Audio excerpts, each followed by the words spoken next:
In this video, we'll learn how to paint Uruk Hai, like Isengard ones, but with extra entryways. Yes, that's right, Mordor Uruk Hai. Yes, more doors. Don't worry, you'll grow to like the puns.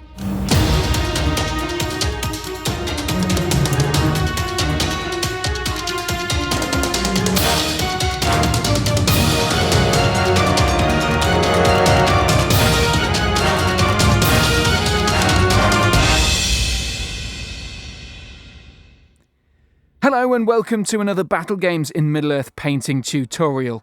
It's all about Mordor Uruk Hai today, in a continuation of a vague theme about Cirith Ungol. So let's get started over the black undercoat. Using a mixture of the Fang and black, I paint pretty much all the material, so all the clothing and all the belts and everything, just in case. It's just so much easier to get decent coverage everywhere by doing a layer all over.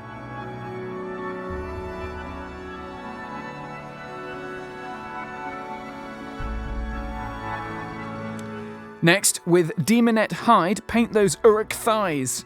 Meaty. Also, the rest of the skin and the face. Keep an eye out for the gap between the gloves and the clothes, though.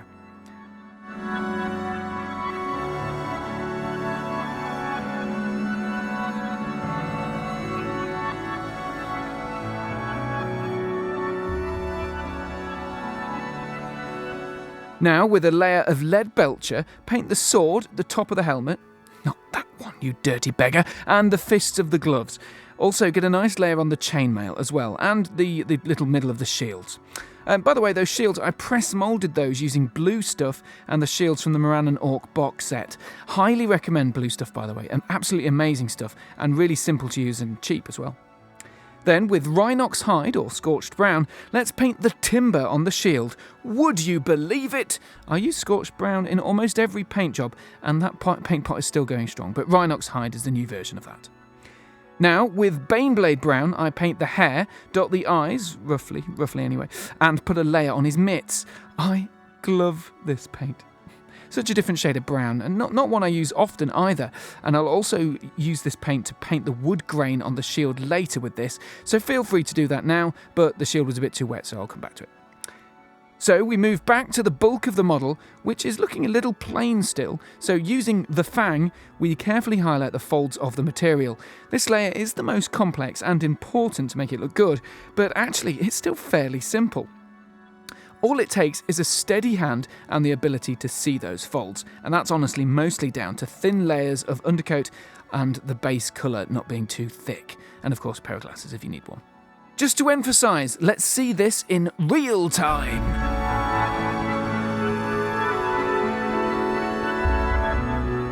Briefly, and then we're back.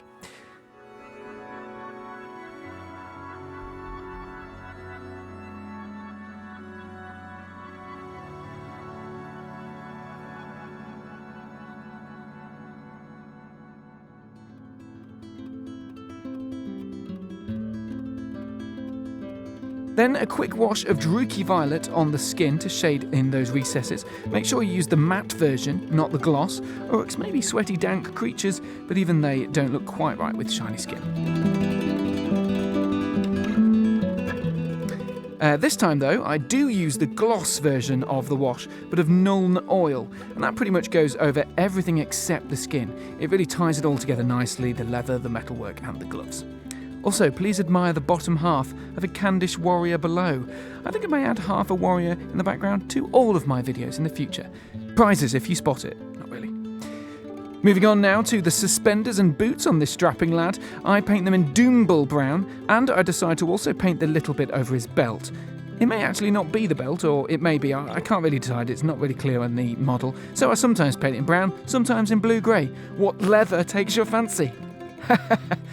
Killing it with these puns.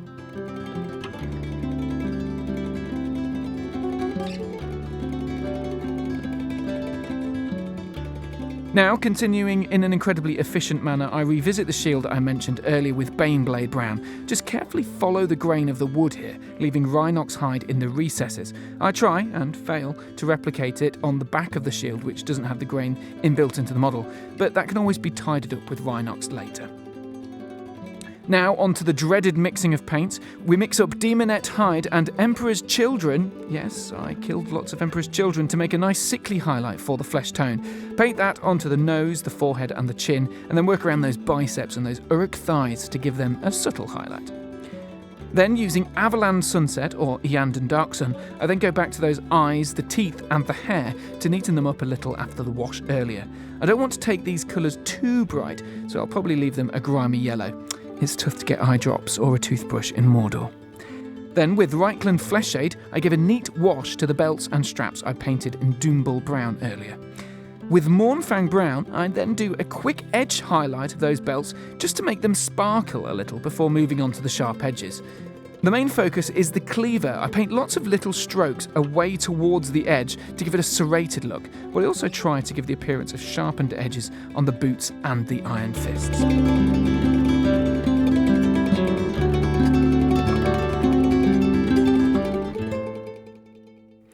Almost at the end now, I use Abaddon Black to carefully dot the eyes.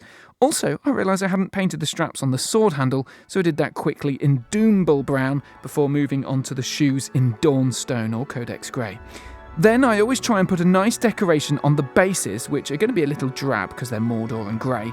So that could be a rusty weapon or some bones or something like that. But in this case, it's a bit of offal from an Age of Sigmar zombie. Then voila! All is done. A fine Mordor Uruk Hai to look spiffing in Cirith Ungol. All the paints, including the old GW versions I actually use, are listed below if you need them. And if you want to see these guys in action, check out my Cirith Ungol terrain tutorial and the battle report here. Also, support the channel and request content you'd like to see or hear by joining the Patreon. Just go www.patreon.com/battlegames in Middle-earth. And feel free to listen to the Entmoot podcast below while you're painting. Thanks for watching.